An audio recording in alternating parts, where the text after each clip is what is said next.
Hi, in front of me is XIAOMI Poco C3 and today I would like to show you how you can use App Lock on this device.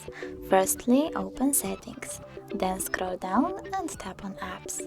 Go into App Lock and click Turn On. Over here, pick your pattern by drawing it. Then repeat it and click Next.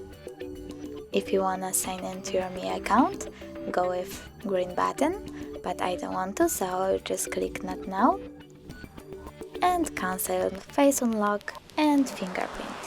Now tap on the switcher next to an app that you want to lock. I want to go with Gallery and, for example, YouTube. So now when I go back and try to access YouTube or Gallery, I can see that pattern is required. Thanks so much for watching. If you enjoyed this video, don't forget to leave a like, comment and subscribe. Bye!